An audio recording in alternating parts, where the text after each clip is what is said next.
देखिए जो D block element है, ये आपका इनऑर्गेनिक केमिस्ट्री का ही चैप्टर है। ठीक है, इसमें हम लोग को पहले तो बेसिक, आज हम लोग पढ़ेंगे वो बेसिक ही पढ़ेंगे, है ना। पहले तो आपको 3D series, 4D series, 5D series, D block में 3 सीरीज होती हैं। ये सीरीज के एलिमेंट्स का ऑर्डर आपको पता होना चाहिए कि 3D सीरीज में कौन से 10 एलिमेंट्स होते हैं, 4D सीरीज में कौन से 10 एलिमेंट है, और 5D सीरीज में कौन से 10 एलिमेंट है।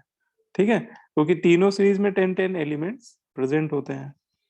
ठीक है। अच्छा, 3D सीरीज के जो एलिमेंट है वो पहला एलिमेंट स्कैंडियम है, दूसरा टाइटेनियम है, तीसरा vanadium, chromium, manganese, iron, cobalt, निकल, कॉपर, जिंक। ठीक है। इसका निमोनिक आप लोगों को मैंने बताया भी था, सचिन तेंदुलकर विराट क्रिकेट में फिर कोई नया कप जीतेंगे, है ना। सचिन तेंदुलकर विराट क्रिकेट में फिर कोई नया कप जीतेंगे। ठीक है, तो ये तो आप लोगों को याद होगा, है ना, 3D सीरीज। Yes sir. हाँ, तो ये जो 10 एलिमेंट है ये तो आप लोग अच्छे से याद रखिए, और इनका एटॉमिक नंबर भी आपको पता होना चाहिए। ये एटॉमिक नंबर फ्रॉम 21 to 30, इनका एटॉमिक नंबर 21 से लेकर 30 के बीच में होता है। ठीक है, स्कैंडियम का 21 है, टाइटेनियम 22, वैनेडियम 23, है ना, ऐसे 1 by 1 इंक्रीज करते जाइए। तो जिंक का हो गया ये 30। ठीक है।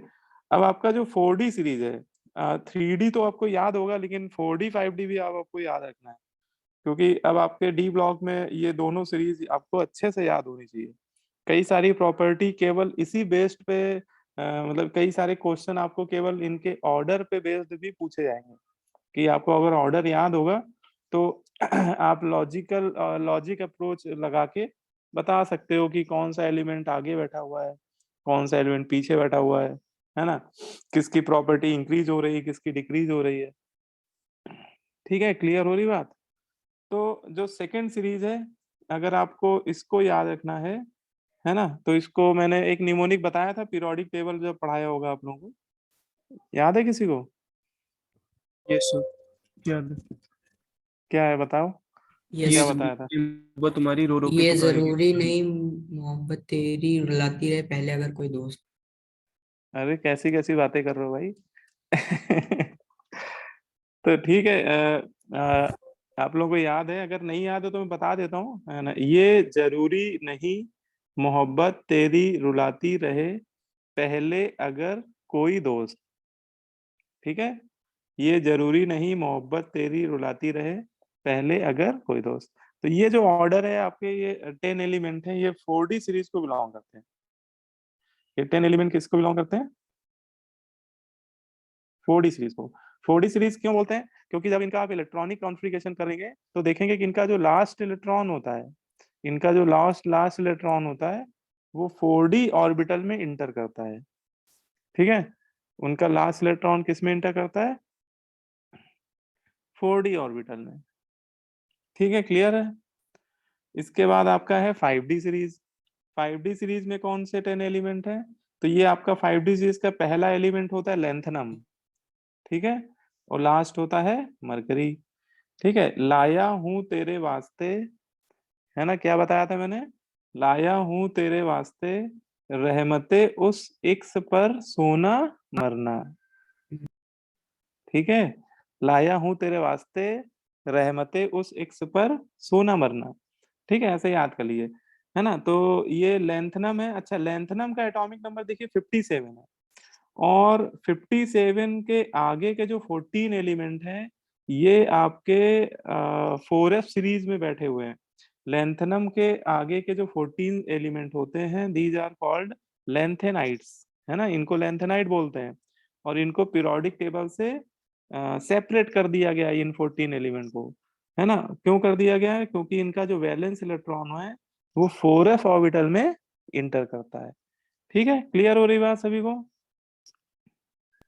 है ना। तो ये यस आपके सर। एफ ब्लॉक एलिमेंट में आते हैं, है ना। इसीलिए लेंथनम के बाद देखिए हॉफनियम का एटॉमिक नंबर जो है ना वो 52 है। 71 के बाद क्या है? 72 है। ठीक है, इनका सबका नाम पता है ना सभी को? La को लेंथनम बोलते हैं, HF को और क्या बोलते हैं? हाफ TA को क्या बोलते हैं? टैंटलम। टेंटनम। W को टंग- बोलते हैं टंगस्टन। गुलतामाइन। हाँ, rhenium, osmium, iridium, platinum, gold, mercury. Mercury. ठीक है, तो ये हो गया। तो ये तो आपको अच्छा, इसमें ग्रुप के अलोंग भी थोड़ा याद रखिए। जैसे अगर आपको ये आपका थर्ड ग्रुप होता है, अगर इनके सेम ग्रुप के एलिमेंट याद रखने हैं, तो ऐसे याद कर लिए, सचिन की यारी लारा से अच्छी। क्या रखना है? सचिन की यारी लारा से अच्छी। भाई देखो, ये तो सचिन है अपना, ठीक है, सचिन के नीचे यसिन, सचिन की यारी, याई मतलब वाई मतलब इट्रियम, लारा मतलब लैंथनम, ठीक है, अच्छी मतलब एक्टिनियम। ठीक है, तो ये आपका कौन सा ग्रुप हो गया? ग्रुप नंबर थर्ड हो गया। थ्री। ठीक है, अब जैसे कोई पूछे हो तो आयरन ग्रुप में कौन कौन से एलिमेंट बैठे हुए हैं? आयरन वाले ग्रुप में नीचे कौन एलिमेंट बैठे हुए हैं? आयरन, रदरफोर्डियम और ओस्मियम। आयरन अरे, के नीचे बैठा हुआ है आयरन, रूटेनियम, ड्यूटेरियम और इरिडियम रूथेनियम, और ओस्मियम। ओस्नियम। उसमें इसको याद कर लो, फिर रुलाएगा ओसामा, फिर रुलाएगा ओसामा। आयरन के नीचे रूथेनियम है, आयरन के नीचे बेटा आयरन फैमिली में रूथेनियम है और ओस्नियम है, फिर रुलाएगा ओसामा। ठीक है। कोबाल्ट वाले ग्रुप में कौन बैठा है? तो कोरोना रहेगा ईरान में, ये अभी मैंने लेटेस्ट बनाया है, बिल्कुल कोरोना टाइम में ही बनाया। कोरोना रहेगा ईरान में, वैसे तो पूरे वर्ल्ड में है, कोरोना रहेगा ईरान में। ठीक है। निकिल जी। ग्रुप में कौन यस। बैठा हुआ है? तो निकिल में बैठा है, नहीं नहीं पढ़ोगे पिटाई होगी, नहीं पढ़ोगे क्या होगी? पिटाई होगी। ठीक है, तो ऐसे आप तो लोग थोड़ा याद रखिएगा, कई बार ये सेम ग्रुप के वाले भी हमें पता होना चाहिए। ठीक है। मैग्नीज ग्रुप के कौन है? मैग्नीज ग्रुप में मैग्नीज, एलिमेंट, टेक्नीशियम और लेजेंड्रम। हाँ ठीक है। चलो, तो ऐसे मतलब थोड़ा सा याद कर लो। ये क्रोमियम में कर लो मोहब्बत वरना, ये याद कर लो मोहब्बत वरना। ठीक है, तो ये आपको थोड़ा सा आइडिया होना चाहिए, क्योंकि आप लोग डी ब्लॉक ही पढ़ने जा रहे हो, तो डी ब्लॉक के एलिमेंट्स तो सभी को पता ही होने चाहिए कि कौन सा एलिमेंट किस सीरीज को बिलोंग कर रहा है और कौन सा ग्रुप एलिमेंट किस ग्रुप को बिलोंग कर रहा है, ये सभी को अच्छे से पता होना चाहिए।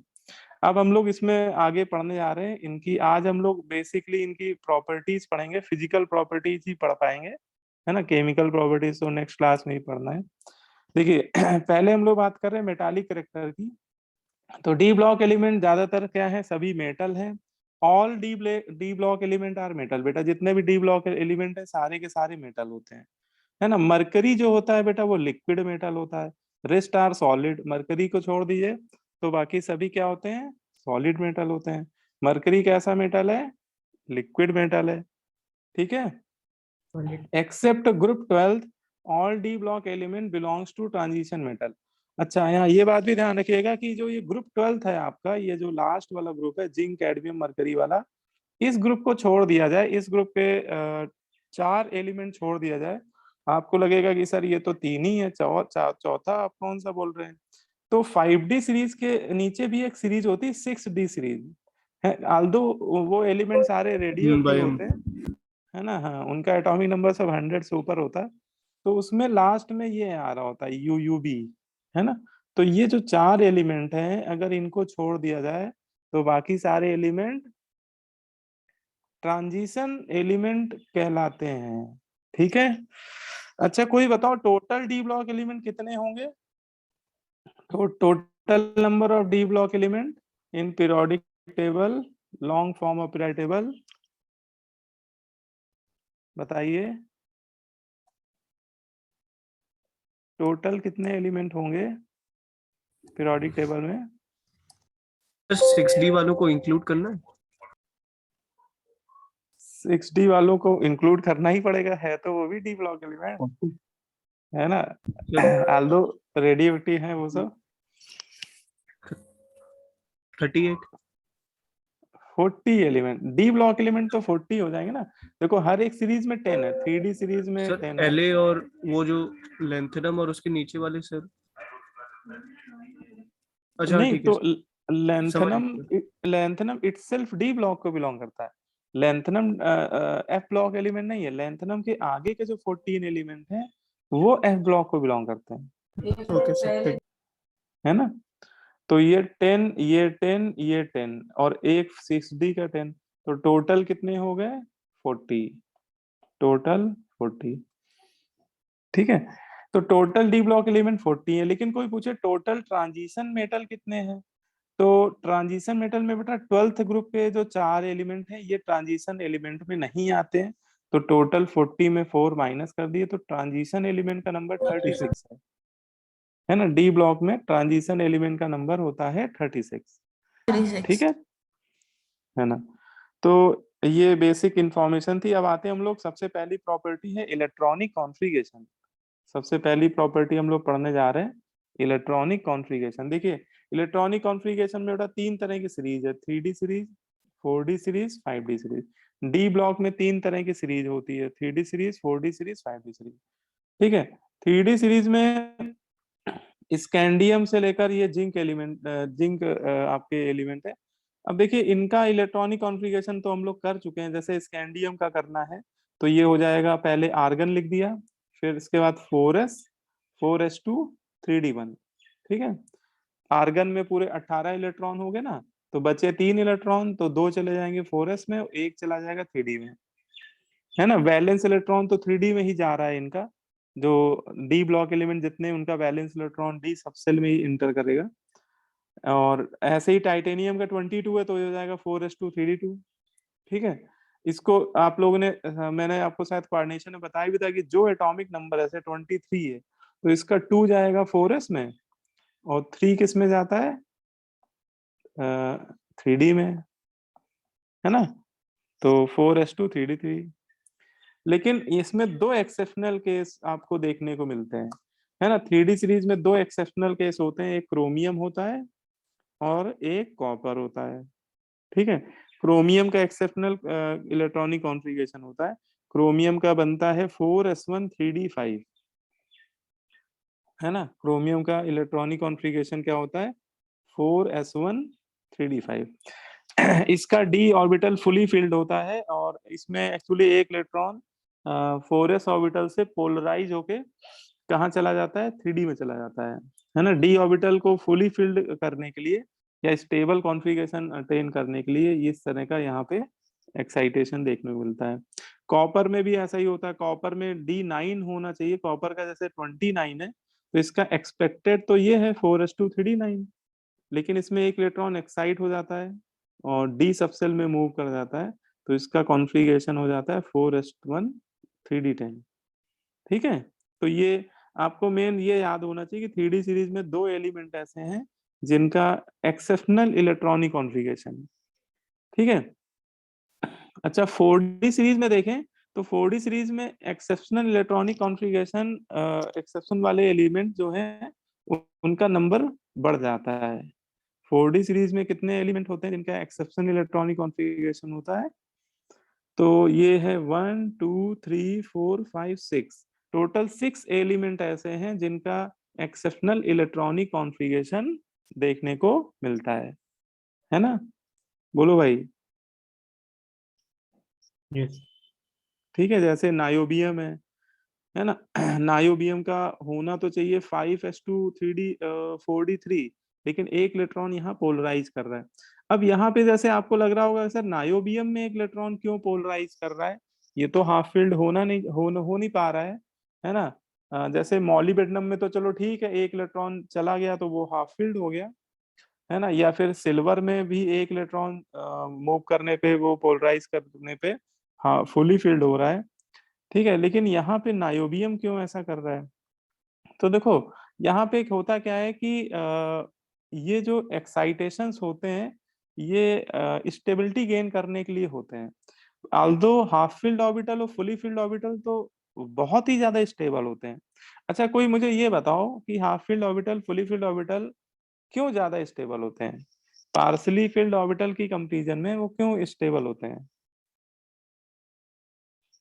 क्या रीजन है?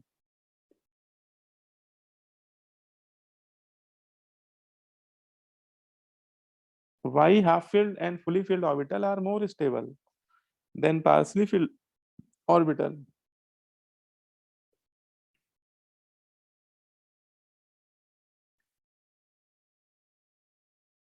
है ना D5। ये आप लोगों ने इतना तो पता ही होगा। एक्स ये रीजन नहीं पता आप लोगों को? Due to more exchange energy.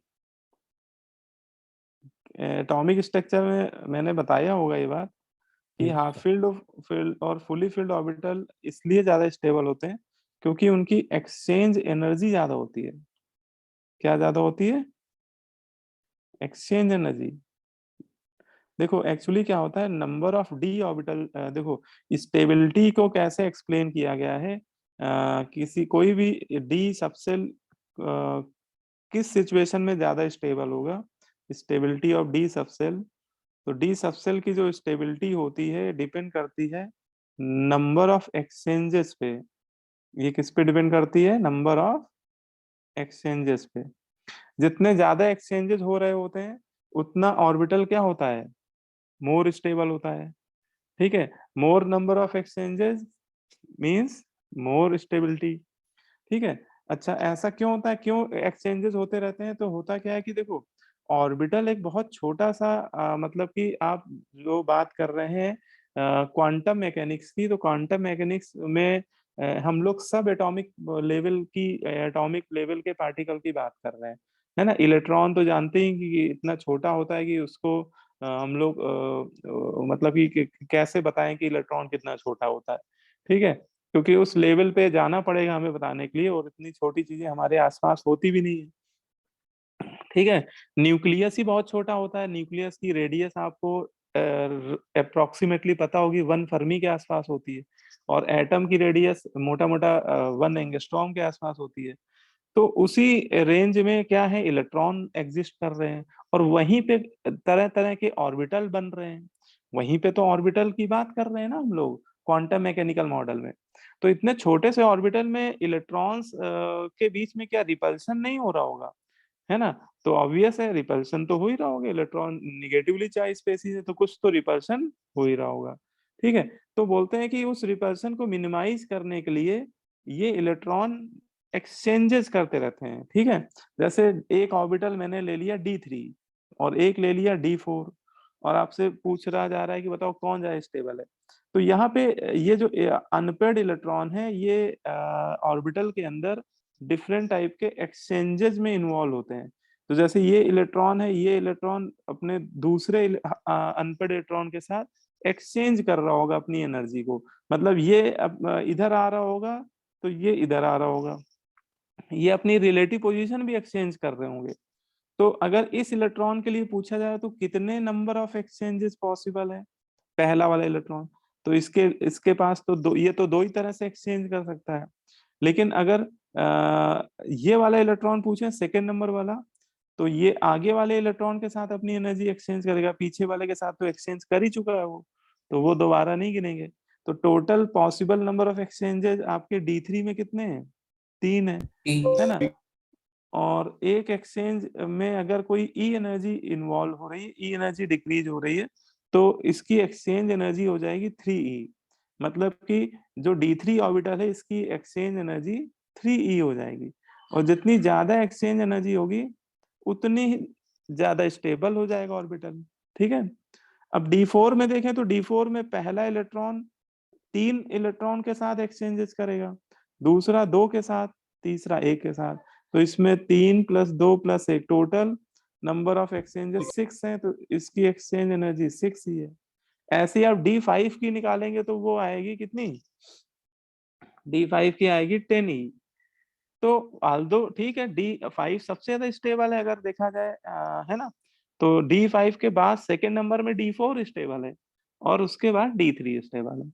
ठीक है, तो यहाँ पे जो ये पोलराइजेशन हो रहा है वो कहीं ना कहीं स्टेबिलिटी को गेन करने के लिए हो रहा है ना। हाँ, आल्दो वो हाफ फील्ड नहीं हो पा रहा है, लेकिन D3 से D4 हो रहा है तो पहले से तो वो मोर स्टेबल हो रहा है ना। ठीक है, तो यहाँ पे नायोबियम में भी एक्सेप्शनल इलेक्ट्रॉनिक कॉन्फ़िगरेशन दिखाता है, मॉलिब्डेनम में भी है, रूथेनियम में भी वही सिचुएशन है कि होना चाहिए इसका, रूथेनियम आयरन के नीचे बैठा है ना, तो ये होना चाहिए 5s2 4d6, है ना, 5s2 4d6। लेकिन यहाँ पे क्या है कि वो एक इलेक्ट्रॉन पोलराइज होके 4d7 कर रहा है, d7 d6 से भी ज्यादा क्या होगा, स्टेबल होगा। ठीक है ना। अच्छा, इसमें पैलेडिनम तो काफी इंटरेस्टिंग केस देखा माना जाता है। पैलेडिनम में देखिए कि इसमें उसने फुली फिल्ड होने के लिए पूरे के पूरे 2 इलेक्ट्रॉन एक्साइड करा लिए, है ना। देखिए प्लेटिनम का निकिल के नीचे बैठा है ना, तो निकिल के नीचे तो ये हो जाएगा 5s2 4d10, 5s2 4d10। तो ये पूरे क्या करेगा, 2 इलेक्ट्रॉन एक्साइड कर लेगा, 2 इलेक्ट्रॉन एक्साइड करके वो बन जाएगा 5s0 4d10। ठीक है, ये आपका पैलेडिनम का इलेक्ट्रॉनिक कॉन्फ़िगरेशन। सिल्वर का ये हो गया। ठीक है, तो इसमें आपके टोटल 6 एलिमेंट ऐसे हैं। अच्छा, 5D सीरीज में देखा जाए तो 5D सीरीज में केवल 2 ही एलिमेंट ऐसे हैं जिनका एक्सेप्शनल इलेक्ट्रॉनिक कॉन्फ़िगरेशन है, एक प्लेटिनम है, गोल्ड है, प्लेटिनम एंड गोल्ड। अच्छा, इसमें एक ये बात इंटरेस्टिंग है कि जैसे क्रोमियम में हो रहा था हाफ फील्ड, और मॉलिब्डेनम में भी हुआ, है ना, कर लो मोहब्बत वरना, तो ये डब्लू में नहीं हो रहा है, वरना में नहीं हो रहा है। देखो इसमें वो D4 का D4 बना हुआ है ना, सर इसमें क्या इसमें रीजन है। लेंथेनाइट कंट्रैक्शन की वजह से जेड इफेक्टिव बढ़ गया है, जिस वजह से वो एक्साइटेशन ऐसे कुछ। हाँ, लेंथेनाइट कंट्रैक्शन की वजह से इसका हो क्या रहा है कि जो ये 4f ऑर्बिटल का स्क्रीनिंग बहुत पुअर होता है, तो इसके आगे आने वाला जो ये 6s ऑर्बिटल ये न्यूक्लियस से बहुत टाइटली हेल्ड हो जाता है, मतलब इसका जो इलेक्ट्रॉन क्लाउड होता है ना, जेड इफेक्टिव बढ़ने की वजह से इसका 6s ऑर्बिटल का इलेक्ट्रॉन क्लाउड न्यूक्लियस से टाइटली हेल्ड हो जाता है, और इस वजह से ये इलेक्ट्रॉन ये पोलराइजेशन में पार्टिसिपेट नहीं करता है, मतलब ये इलेक्ट्रॉन पोलराइज नहीं होते हैं, और वो D4 का D4 ही रहता है। अच्छा, एक बात ये बताओ कि जैसे हम लोग ये जो इलेक्ट्रॉनिक कॉन्फ़िगरेशन पढ़ रहे हैं, तो ये हम लोग इसका एविडेंस क्या है, हम लोग क्यों माने कि टंगस्टन का D4 होता है, हो सकता है टंगस्टन का D5 होता हो, है ना, कैसे पता लगा कि D4 होता है, मतलब ये जो इलेक्ट्रॉनिक कॉन्फ़िगरेशन है इनका कुछ एविडेंस है कि ऐसे ही हम लोग पढ़ते रहते हैं थ्योरी में।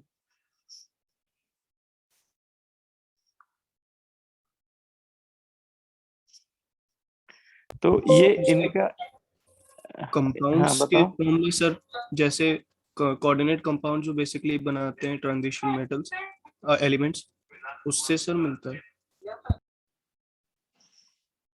हाँ नहीं, इसको आप ऐसे समझ सकते हैं कि सर ये जो डाइपोल एलिमेंट का, नहीं डाइपोल मोमेंट नहीं, मैग्नेटिक मोमेंट, एलिमेंट का डाइपोल मोमेंट की बात, डाइपोल मोमेंट तो वैसे भी निकाल पाना मुश्किल होता है एलिमेंट के लिए। ठीक है, मैग्नेटिक मोमेंट इन एलिमेंट्स का या इनसे बनने वाले आयंस का जो मैग्नेटिक मोमेंट है, magnetic moment experimentally determined value होती है, ये हम लोग निकाल सकते हैं, और उन मैग्नेटिक मोमेंट से हमें पता लग जाता है कि उस एलिमेंट में कितने अनपेड इलेक्ट्रॉन है ना, और उन अनपेड इलेक्ट्रॉन के रिस्पेक्ट में हम लोग उसका कंसीडर करते हैं इलेक्ट्रॉनिक कॉन्फ़िगरेशन, है ना। तो टंगस्टन का जो मैग्नेटिक मोमेंट आता है इसका, इसमें एक्चुअली 4 अनपेड इलेक्ट्रॉन बन रहे हैं ना, हाँ 4 इलेक्ट्रॉन के रिस्पेक्ट में 4.9 समथिंग आता है।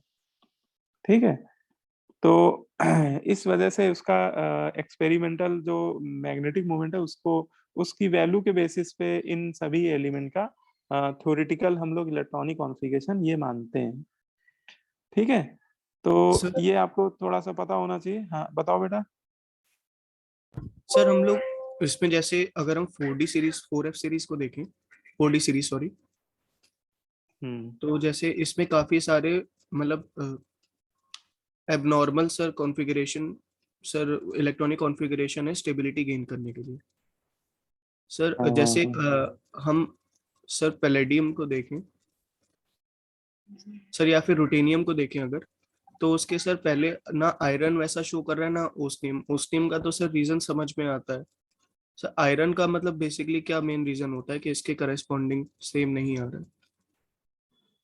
है, सिमिलर कोई हाँ ऐसा?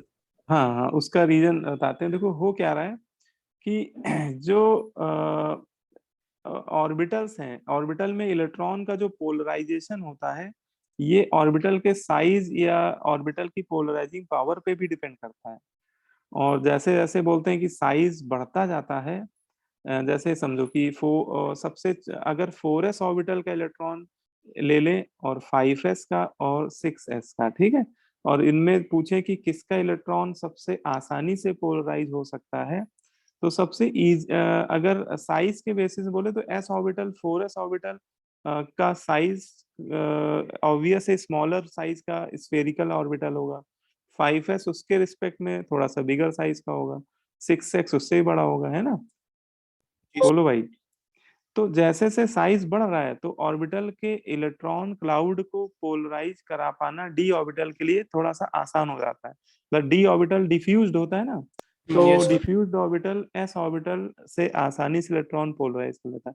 और जितना ज्यादा साइज ज्यादा होगा उतना पोलराइजेशन इफेक्टिव होगा, ठीक है। लेकिन 6s ऑर्बिटल में कहानी ये है कि 6s ऑर्बिटल में कि साइज तो बड़ा है, लेकिन समस्या क्या है कि उसके पहले आ जाता है 4f ऑर्बिटल, उससे स्क्रीनिंग बहुत पुअर होती है, तो उसकी 6 ऑर्बिटल पे लगने वाला फोर्स बढ़ जाता है ना, उसका साइज भी कॉन्ट्रैक्ट कर जाता है, इसलिए लगभग वो 5th सेल के लगभग बराबर हो जाता है।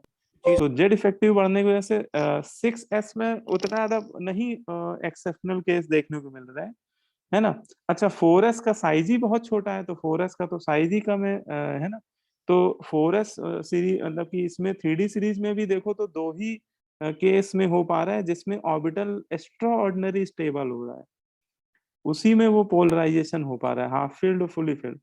और 5 रिलेटिवली देखा जाए तो 5s ऑर्बिटल का पोलराइजेशन सबसे आसानी से हो सकता है, क्योंकि साइज भी बड़ा है और कोई स्क्रीनिंग या फिर लेंथेनाइट कंट्रैक्शन भी नहीं हो रहा है। तो उसमें देखो ढेरों सारे कई सारे एक्सेप्शनल केस देखने को मिल रहे हैं, ठीक है। ओके सर, समझ गया। Thank you sir. अब इसमें आते हैं हम लोग general electronic configuration, D block element का जनरल इलेक्ट्रॉनिक कॉन्फ़िगरेशन क्या होता है। तो जनरल इलेक्ट्रॉनिक कॉन्फ़िगरेशन इसका होता है इतने सारे एलिमेंट का इलेक्ट्रॉनिक कॉन्फ़िगरेशन को एक जनरल फॉर्मूले से अगर रिप्रेजेंट करने को बोला जाए तो ये लिख देते हैं हम लोग ns122 n-1 d122 ठीक है। ये जनरल इलेक्ट्रॉनिक कॉन्फ़िगरेशन एनसीईआरटी ने लिखा हुआ है, ns122 n-1 d122। तो यही वाला हम लोग को ऐसे कंसीडर ही करना है ना। लेकिन इसमें पैलेडिनम कवर नहीं हो पाता है, क्योंकि पैलेडिनम में अगर आप देखो तो उसके 5s के दोनों इलेक्ट्रॉन 4D में जंप कर जाते हैं, है ना। तो 5s खाली हो जाता है उसका। लेकिन ये वाला इसमें कवर नहीं हो रहा है जो एनसीईआरटी में दिया हुआ है। लेकिन ये भी ध्यान रखना है कि भैया हमारे लिए तो यही भगवान है, NCERT is God like a god. तो यहाँ पे इसी को सही मानना है। लेकिन बाकी आप और बुक पढ़ेंगे जैसे जेडी विली वगैरह सही पढ़ोगे तो उसमें करेक्टेड वाला दिया हुआ है, उसमें ns022 n-1 1 to 10 दिया हुआ है, ठीक है। तो वही है कि एनटीए पेपर बनाएगी तो इसी को सही मानेगी, ठीक है। उसको उसी को हम लोग को भी फिर सही मानना है। चलो अच्छा, फिर इसके बाद आते हैं, हाँ, ट्रांजिशन एलिमेंट क्या होते हैं। ट्रांजिशन एलिमेंट की बात करते हैं तो देखो ट्रांजिशन एलिमेंट अभी हम लोगों ने पढ़ा पीरियोडिक टेबल में 12th ग्रुप के एलिमेंट को छोड़ दीजिए तो बाकी बचे हुए जितने भी एलिमेंट होते हैं 36 एलिमेंट ट्रांजिशन एलिमेंट होते हैं, ठीक है। अब आपके मन में एक क्वेश्चन आया होगा उस समय कि सर ऐसा क्या, मतलब ट्रांजिशन एलिमेंट में ऐसा क्या है कि वो 12th ग्रुप के एलिमेंट नहीं कवर हो पाते हैं ट्रांजिशन एलिमेंट में। तो देखिए एक बार इसको समझ लीजिए डेफिनेशन के पॉइंट ऑफ व्यू से। A transition element is defined as one which has incompletely filled d orbital in its ground state और any one of its oxidation state. देखो कह रहा है कि ट्रांजिशन एलिमेंट वो एलिमेंट होते हैं या तो जिनका d ऑर्बिटल इनकम्प्लीटली फिल्ड हो। अच्छा डी ऑर्बिटल इनकम्प्लीटली फिल्ड होने का मतलब समझ रहे हो, जिसमें डी ऑर्बिटल में 1 से लेकर क्या हो 9 इलेक्ट्रॉन हो, है ना। तो ये सारे ऑर्बिटल क्या है इनकम्प्लीटली फिल्ड हो गए, है ना। ये सारे ऑर्बिटल इनकम्प्लीटली फिल्ड है, क्योंकि डी में कंप्लीटली फिल्ड तो केवल एक ही होगा ना, D10। जब पूरे डी ऑर्बिटल में 10 के 10 इलेक्ट्रॉन हो जाएंगे तो वो कंप्लीटली फिल्ड होगा। बाकी D1 टू D9 वाले क्या होंगे इनकम्प्लीटली फिल्ड। तो अगर डी ऑर्बिटल इनकम्प्लीटली फिल्ड है अपने ग्राउंड स्टेट में या अपनी किसी भी हायर ऑक्सीडेशन स्टेट में, है ना, ग्राउंड स्टेट में, ये भी ध्यान रखना, ग्राउंड स्टेट में इनकम्प्लीटली फिल्ड हो या फिर किसी अपनी ऑक्सीडेशन स्टेट में, वैसे इसमें स्टेबल ऑक्सीडेशन ही ली जाती है, ठीक है। तो फिर वो एलिमेंट क्या होगा ट्रांजिशन एलिमेंट की कैटेगरी में आ जाएगा, ठीक है। बोलो भैया, यस है ना। अब अगर आप ध्यान से देखो तो इसमें ऐसे कौन से एलिमेंट है जो इस डिफिनेशन को फॉलो नहीं कर रहे हैं। तो देखो जो आपका स्कैंडियम सीरीज के हैं वो तो सारे फॉलो करेंगे, तो उनमें डी में D1 आ रहा है। D2 टाइटेनियम के भी सीरीज के सारे फॉलो करेंगे, वेनेडियम सीरीज के सारे एलिमेंट फॉलो करेंगे, तीनों में क्रोमियम लास्ट वाले, वाले। है ना। तो यहाँ तक तो आप देखो तो ये फॉलो कर रहे हैं, है ना। अब आपको लगेगा कि सर कॉपर में तो सर D10 है, सिल्वर में भी D10 है, ये तो डी ऑर्बिटल फुली फिल्ड है, तो ये ट्रांजिशन एलिमेंट होना चाहिए, जबकि ये वाला ग्रुप ट्रांजिशन एलिमेंट में नहीं आता है। ट्रांजिशन में तो केवल जिंक कैडमियम मरकरी और एक इसके नीचे और है UNB करके, ठीक है। तो जिंक कैडमियम मरकरी वो एक जो ही डी ट्रांजिशन, ऑर्बिटल में एक इलेक्ट्रॉन है वो s में चला जाएगा एक्साइट होने के बाद 4s to 3d9। नहीं नहीं, समझो समझो, ग्राउंड स्टेट में देखो, ग्राउंड स्टेट में तो कॉपर हो या सिल्वर हो या गोल्ड हो, सबका डी ऑर्बिटल कंप्लीटली फिल्ड है, लेकिन इनकी स्टेबल ऑक्सीडेशन नंबर में जैसे कॉपर +2 में मोस्ट स्टेबल होता है, तो इसमें एक इलेक्ट्रॉन 4s से निकल जाएगा और एक 3d से निकल जाएगा, तो ये रह जाएगा D9, और D9 होता ही ये क्या हो जाएगा इनकम्प्लीटली फिल्ड हो जाएगा, यस सर। है ना। Yes. तो इसका मतलब कि कॉपर फैमिली के जो एलिमेंट हैं ये भी ट्रांजिशन में नहीं आएंगे। हाँ, जिंक फैमिली के आ जाएंगे, क्योंकि जिंक फैमिली के जो एलिमेंट है इनकी स्टेबल ऑक्सीडेशन नंबर 2 होती है, तो इनकी ग्राउंड स्टेट में भी डी ऑर्बिटल देखो फुली फिल्ड है, और इनकी स्टेबल ऑक्सीडेशन स्टेट अगर जिंक 2+ में भी देखें तो 2 इलेक्ट्रॉन वो 4s से ही तो निकलेंगे, डी से तो एक भी नहीं निकल पा Yes. रहे हैं, है ना। मतलब इनकी स्टेबल ऑक्सीडेशन स्टेट में भी डी ऑर्बिटल फुली फिल्ड है ना, कंप्लीटली फिल्ड है। इसलिए जिंक फैमिली के ये तीनों एलिमेंट, या इसके नीचे भी एक और एलिमेंट आएगा UNB, उसको भी ले लीजिएगा। तो वो 4 एलिमेंट ऐसे हैं जो ट्रांजिशन एलिमेंट की सीरीज में नहीं आते, ट्रांजिशन एलिमेंट की कैटेगरी में नहीं आते हैं। तो देखो इसमें लिखा हुआ है zinc cadmium mercury of 12th group have full D10 configuration in their ground state as well as in their common oxidation state, and hence they are sometimes not regarded as transition metal। इसलिए इसको हम लोग प्रायः क्या बोलते हैं transition element की तरह ट्रीट नहीं करते हैं, है ना। अब यहाँ पे एक स्टेटमेंट लिखा है NCERT का, ये चुराया इन्होंने, all transition element are D block element but all D block element are not transition element, है ना। इसका मतलब हम लोग ये कह सकते हैं कि जितने ट्रांजिशन एलिमेंट है वो तो बेटा डी ब्लॉक होंगे ही होंगे, लेकिन जितने डी ब्लॉक एलिमेंट हैं जरूरी नहीं कि वो ट्रांजिशन एलिमेंट हो ही, ठीक है। Yes. बोलो भाई, समझ में आ गया। यस तो सर। ये बात है। अब देखो Yes, sir. ये एक क्वेश्चन NCERT ने दिया हुआ है, NCERT इंडेक्स का ही क्वेश्चन है ये भी देख लीजिए। देखो NCERT क्या क्या पूछ रही है। NCERT कह रही सिल्वर एटम हैज, देखो NCERT ने कितना घुमा फिरा के क्वेश्चन पूछा है, silver atom have completely filled d orbital in its ground state, how can you say that is the transition element, है ना। अभी ऊपर हम लोगों ने यही बात तो डिस्कस की थी कि सिल्वर ग्राउंड स्टेट में तो फुली फिल्ड है डी ऑर्बिटल, तो फिर कैसे कह सकते हैं कि ट्रांजिशन एलिमेंट है? एक्साइटेड स्टेट्स में वो इलेक्ट्रॉन। हाँ, तो इसमें ये दिखाना होगा कि ठीक है सिल्वर ग्राउंड स्टेट में डी ऑर्बिटल फुली फिल्ड है, लेकिन सिल्वर अपने कंपाउंड में दो ऑक्सीडेशन स्टेट्स में देखा जाता है। सिल्वर +1 में भी देखा जाता है और +3 में भी देखा जाता है, ठीक है। और सिल्वर की आपको पता है सिल्वर की मोस्ट स्टेबल ऑक्सीडेशन स्टेट जो होती है वो 3 होती है ना। वैसे ज्यादातर वो 1 में ही बनाता है। सिल्वर की कॉमन ऑक्सीडेशन स्टेट या पॉपुलर ऑक्सीडेशन स्टेट 1 है, लेकिन स्टेबिलिटी के पॉइंट ऑफ व्यू से देखें तो मोस्ट स्टेबल ऑक्सीडेशन स्टेट 3 होती है। और सिल्वर +3 में जैसे ही जाता है तो इसका डी ऑर्बिटल इनकम्प्लीटली फिल्ड हो जाता है ना, पार्सली फिल्ड हो जाता है। इस वजह से सिल्वर को हम लोग ट्रांजिशन एलिमेंट में नहीं ले सकते, ठीक है। सिल्वर को ट्रांजिशन एलिमेंट की कैटेगरी में सिल्वर, कॉपर और गोल्ड, है ना, ये तीनों याद रखिएगा, ये ट्रांजिशन एलिमेंट नहीं होते हैं, ठीक है। अब ये देखो इलेक्ट्रॉनिक कॉन्फ़िगरेशन मैंने आपको पढ़ा ही दिया है इसी ऊपर, तरह पैलेडियम के लिए भी कह सकते हैं। ये उसी का चार्ट है। हाँ बेटा क्या कह रहे हो? सर इसी तरह हम पैलेडियम के लिए भी कमेंट कर सकते हैं। पैलेडिनम, हाँ ऐसे ही क्वेश्चन पैलेडिनम के लिए पूछा जा सकता है, इसी तरह से फ्रेम कर सकता है वो, है ना, बोल देगा कि पैलेडिनम भी 4d10 है ग्राउंड स्टेट में, फिर भी इसको ट्रांजिशन नहीं बोलते हैं।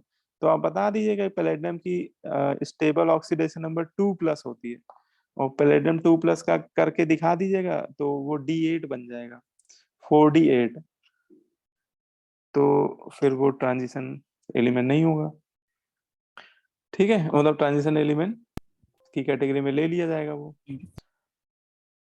है ना। तो ये इसका जनरल कॉन्फ़िगरेशन बता दिया, बाकी मैंने ये आपको सारे बता ही दिए हैं, वही चीज है, वही टेबल है जो ऊपर हम लोग पढ़े हैं। अब इसमें total number of D block element कोई पूछे तो इसमें 4 सीरीज होती है, 3D 4D 5D, सब में 10 एलिमेंट होते हैं, तो टोटल 40। और नंबर ऑफ ट्रांजिशन एलिमेंट तो हर सीरीज में 9 है, क्योंकि 12th ग्रुप वाला हटा देना है, लास्ट ग्रुप का एक एक एलिमेंट, तो टोटल कितने होते हैं 36, ठीक है। इसके बाद ऑक्सीडेशन स्टेट, है ना, ऑक्सीडेशन स्टेट की अगर बात करें तो ऑक्सीडेशन स्टेट जो है उसको भी समझ लेते हैं। बोलते हैं डी ब्लॉक एलिमेंट जो होते हैं वो वेरिएबल ऑक्सीडेशन स्टेट शो करते हैं अपने कंपाउंड में। D block element shows variable oxidation state, ठीक है। डी ब्लॉक एलिमेंट क्या शो करते हैं? वेरिएबल ऑक्सीडेशन स्टेट शो करते हैं। लेकिन 2 एलिमेंट ऐसे हैं जो वेरिएबल ऑक्सीडेशन स्टेट नहीं शो करते हैं। तो एक तो ये याद रखिएगा कि 3D सीरीज में स्कैंडियम हो गया, स्कैंडियम मतलब जो फर्स्ट एलिमेंट है ना। 3D सीरीज के 2 एलिमेंट की ऑक्सीडेशन स्टेट फिक्स होती है। स्कैंडियम केवल बेटा +3 में ही अपने कंपाउंड बनाता है ना। और 3D सीरीज का लास्ट एलिमेंट जिंक, उसकी स्टेबल +2 होती है, और उसकी केवल +2 ही होती ही है, ठीक है ना। तो 3D सीरीज का जो ये फर्स्ट एलिमेंट है और बेटा जो लास्ट एलिमेंट है, इन दोनों एलिमेंट की वेरिएबल ऑक्सीडेशन स्टेट नहीं होती है ना। बाकी ये जितने देख रहे हो 3D सीरीज के, इन सब की क्या होती है? स्टेबल होती है, ठीक है। बोलो भाई। अब देखो ये एनसीईआरटी एग्जाम्पलर का क्वेश्चन है, कह रहा है name A transition element which does not exhibit variable oxidation state. आपसे कह रहा है ऐसे एलिमेंट का नाम बता दीजिए ट्रांजिशन एलिमेंट का जो वेरिएबल ऑक्सीडेशन स्टेट ना रखता हो, है ना। तो उसने आंसर केवल किसको दिया है? स्कैंडियम को, है ना। अच्छा उसने जिंक को क्यों नहीं दिया? जिंक को भी तो दे सकता था। ट्रांजिशन एलिमेंट पूछा, वो ट्रांजिशन एलिमेंट। हाँ, तो उसने क्वेश्चन बड़ी चालाकी से पूछा है। उसने बोला है ट्रांजिशन एलिमेंट, और जिंक की ऑक्सीडेशन स्टेट वेरिएबल नहीं होती है, बट ये ट्रांजिशन एलिमेंट भी तो नहीं होता है ना, तो इसलिए यहाँ जिंक आंसर देना गलत हो जाएगा, ठीक है। तो इसलिए ओनली आंसर इसका स्कैंडियम ही है। अब जैसे ये फ्लो चार्ट बना हुआ है, इस फ्लो चार्ट में आपको ये बताया जा रहा है कि कौन सा डी ब्लॉक एलिमेंट कौन सी ऑक्सीडेशन स्टेट कितने टाइप की ऑक्सीडेशन स्टेट शो कर सकता है।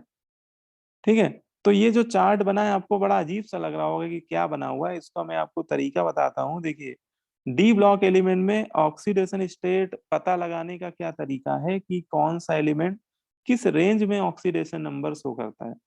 जैसे आपको टाइटेनियम तेंदुलकर का पता लगाना है, भाई तेंदुलकर कितनी तरह की ऑक्सीडेशन स्टेट शो करेगा, तो पहले उसका लिख दो इलेक्ट्रॉनिक कॉन्फ़िगरेशन 4s2 3d2।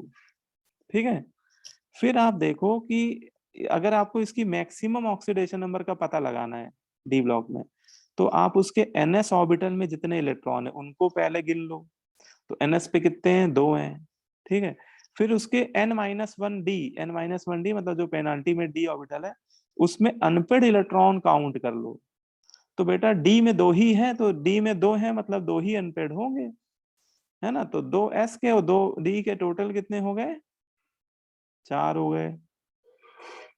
तो ये टाइटेनियम, ये तेंदुलकर की क्या आ गई, हाईएस्ट ऑक्सीडेशन नंबर, है ना। बोलो भाई, Yes, sir. है ना। तेंदुलकर है, चौवई तो मारेगा ज्यादा, है ना। तेंदुलकर वैसे भी चौवई ज्यादा मारता था, छक्के कम मारता था। तो ये ध्यान रखना कि टाइटेनियम की मैक्सिमम हो गई +4। अब आपको जैसे तेंदुलकर की मिनिमम निकालनी हो, मतलब कि मिनिमम ऑक्सीडेशन नंबर, तो वो कैसे निकालेंगे। तो डी ब्लॉक एलिमेंट में मिनिमम निकालना है तो उसके केवल s ऑर्बिटल में, ns ऑर्बिटल में कितने इलेक्ट्रॉन है उनका नंबर देख लिया जाता है ना। उसके ns ऑर्बिटल में बेटा 2 ही इलेक्ट्रॉन है, तो उसकी मिनिमम कितनी हो गई, 2 हो गई। इससे ये आइडिया लग गया है तेंदुलकर अपने कंपाउंड में या तो 2 शो करेगा या मैक्सिमम शो करेगा तो 4 शो करेगा, है ना।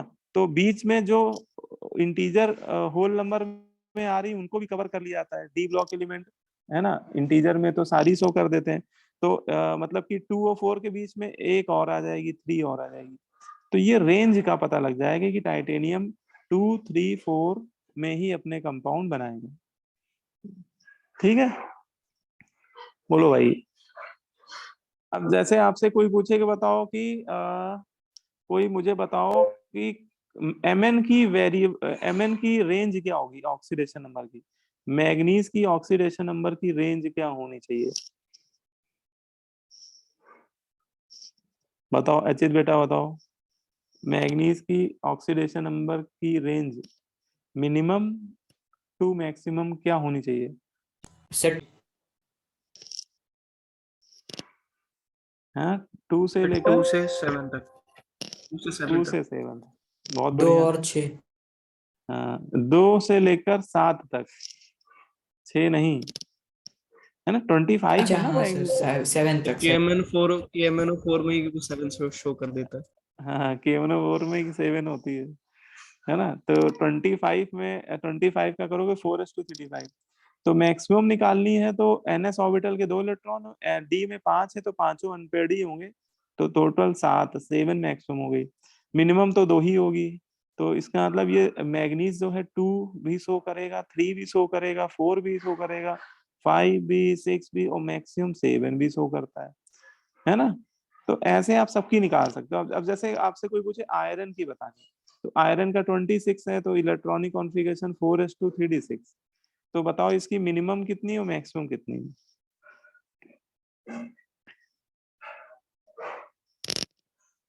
2 से 6, Sir, maximum 3. 2 and 2 and 8। 2 and तो No, हाँ, 2 और 6 आएगी। maximum 3. तो हाँ, डी ऑर्बिटल में 6 इलेक्ट्रॉन है तो हमें सारे नहीं लेने, हमें अनपेड ही लेने। तो डी में 6 इलेक्ट्रॉन मतलब 4 ही अनपेड होंगे, है ना। और एक ये 2 इसके ले लो, तो आयरन की मैक्सिमम 6 और मिनिमम 2। तो ये जो टेबल आपको बनी हुई दिख रही है बेटा, ये ऐसे ही बनाई गई, आप ये खुद भी बना सकते हो। जैसे स्कैंडियम की तो ओनली 3 होती है, तो इसमें ज्यादा दिमाग मत लगाना। इसकी तो केवल मैक्सिमम वाली एग्जिस्ट करती है, मिनिमम वाली इसकी एग्जिस्ट ही नहीं करती। टाइटेनियम 2, 4, 3, 4 तीनों शो करेगा। वेनेडियम की 2 से 5 तक होगी। क्रोमियम का देखो, क्रोमियम का 4s1 3d5 होता है, तो एस में 1 इलेक्ट्रॉन तो मिनिमम 1 हो गई, और टोटल अनपेड गिनोगे डी के 5 और एस का 1 कितने हो गए, 6। है ना, मैक्सिमम 6। ऐसे मैग्नीज की 2 से लेकर 7 तक। अब फिर एक एक कम होने लगेगी क्योंकि अनपेड इलेक्ट्रॉन का नंबर कम होने लगता है D5 के बाद। तो आयरन में 2 से 6 तक होती है। अच्छा, आयरन में 5 ऑक्सीडेशन नंबर एग्जिस्ट नहीं करती है, ध्यान रखिए, लगिए थोड़ा सा आइडिया होना चाहिए कि आयरन में 5 वाली डीएनई होती है। डीएनई मतलब डज नॉट एग्जिस्ट। ऐसे कोबाल्ट में लॉजिक के अकॉर्डिंग तो 2 से 5 तक होनी चाहिए, लेकिन उसके 5 में कंपाउंड नहीं बनते हैं। और निकिल में तो ठीक है, कोई समस्या नहीं है। कॉपर में कोई समस्या नहीं, जिंक में तो वैसे ही फिक्स होती है। ठीक है, तो ये आपको समझ में आई बात।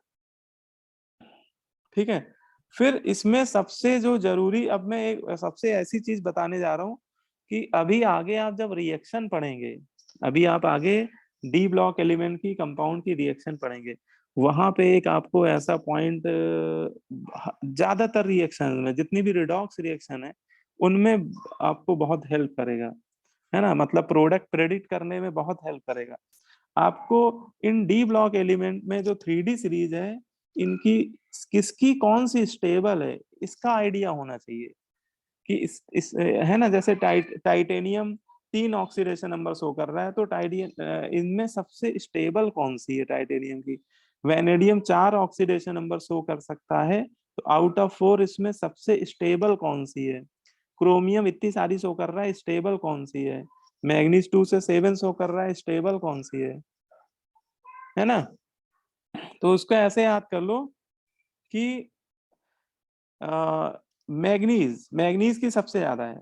ठीक है, मैग्नीज के पहले और मैग्नीज के बाद। ठीक है, देखो, मैग्नीज के पहले और मैग्नीज के बाद, है ना, मैग्नीज से पहले और मैग्नीज के बाद।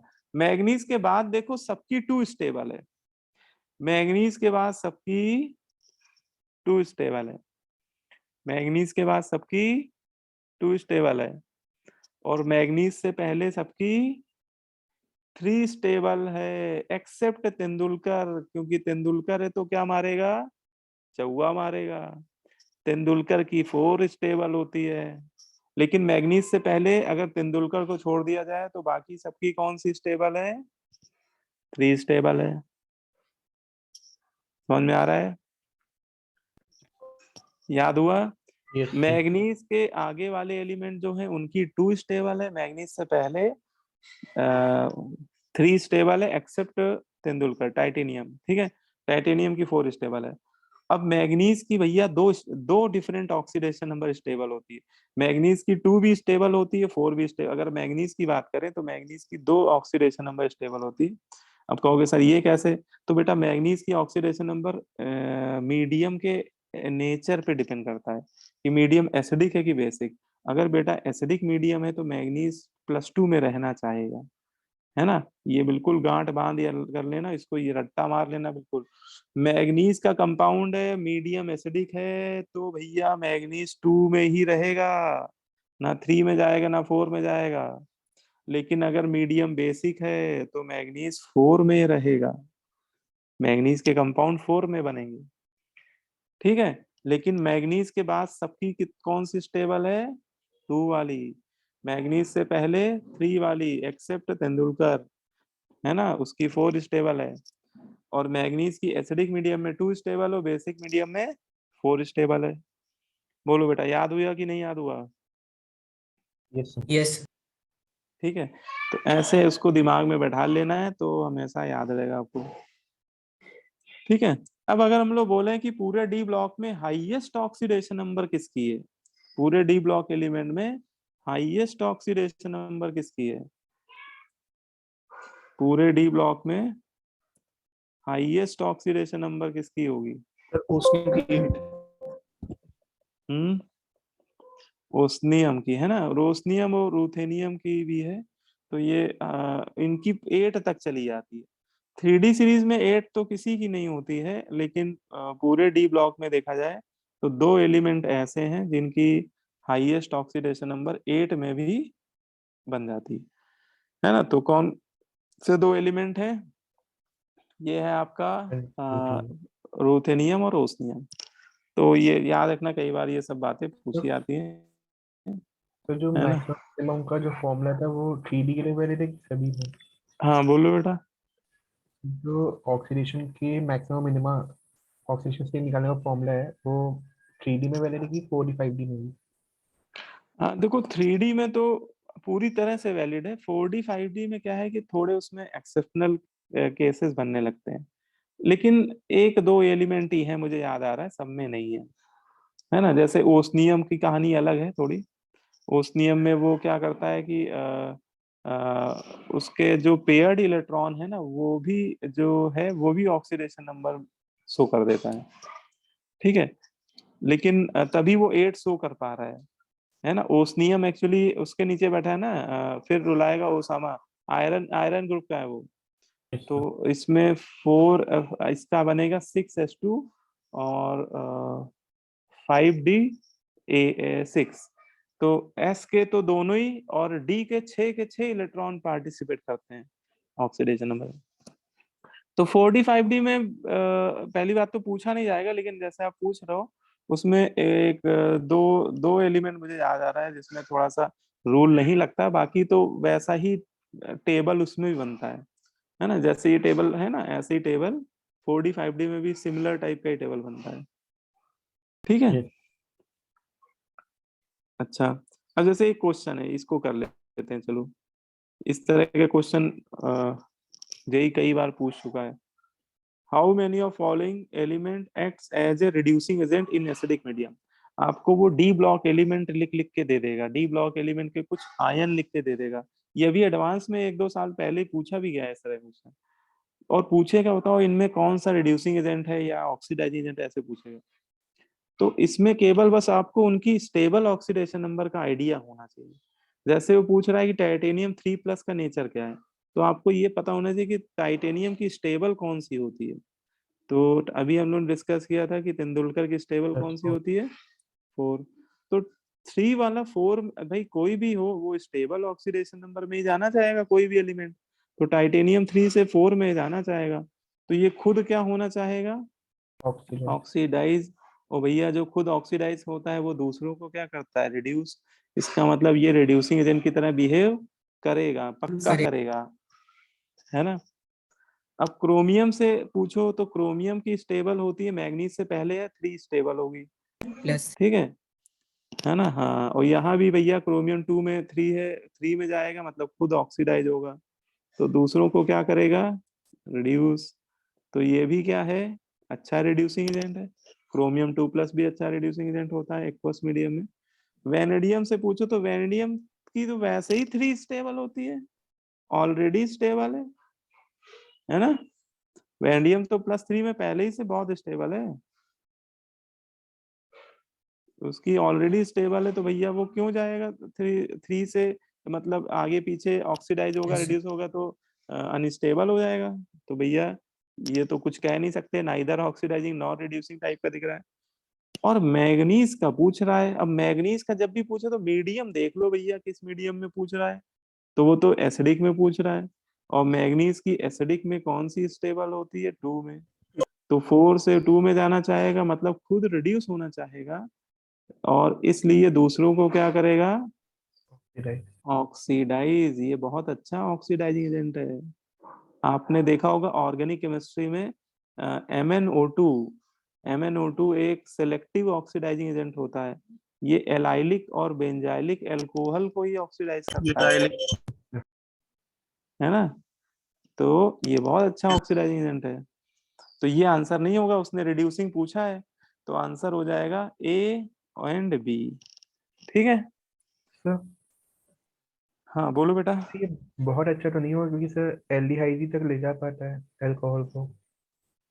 सेलेक्टिव होता है, मतलब देखो बहुत अच्छा इन द सेंस, यहाँ पे कहने का मतलब ये है कि सेलेक्टिव टाइप का है, उसके अंदर ऑक्सीडाइजिंग बिहेवियर है और ठीक ठाक ऑक्सीडाइजिंग एजेंट है, बट स्ट्रॉन्ग या पावरफुल ऑक्सीडाइजिंग एजेंट नहीं कहेंगे यस सर। इसको, बोलेंगे कि ये कीमो सिलेक्टिव टाइप की रिएक्शन देता है, कुछ पर्टिकुलर फंक्शनल ग्रुप को ही रिड्यूस करता है ना? जैसे मुझे याद आ रहा है बेंजाइलिक इलाइलिक को करता है ना ऑक्सीडाइज यस एल्कोहल में, यस सर है 3D ना? भी होगा।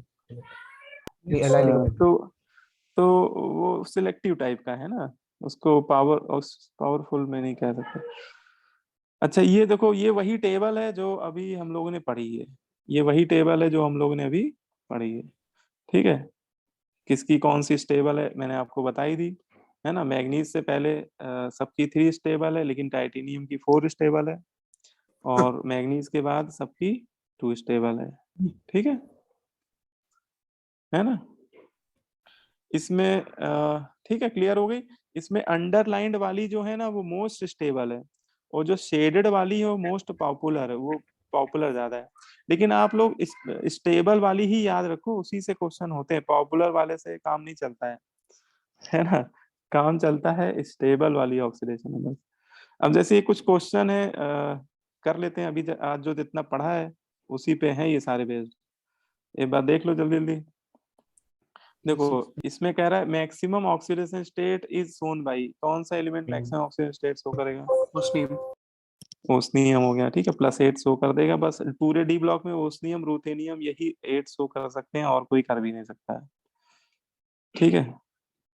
अच्छा देखो ये वाला तो सब्जेक्टिव वाला तो आप ही लोग कर लेना, आप 16 नंबर वाला करो। इसमें कह रहा था correct statement of Cr2 plus NM, ये देखो हाँ जे एडवांस 2015 का ही क्वेश्चन है। Cr2 प्लस और Mn3 प्लस के लिए पूछा है कि किसका कौन सा नेचर होगा, Cr3 प्लस रिड्यूसिंग एजेंट होगा कि ऑक्सीडाइजिंग एजेंट होगा, Mn3 प्लस रिड्यूसिंग होगा कि ऑक्सीडाइजिंग होगा, ये बताना है आपको।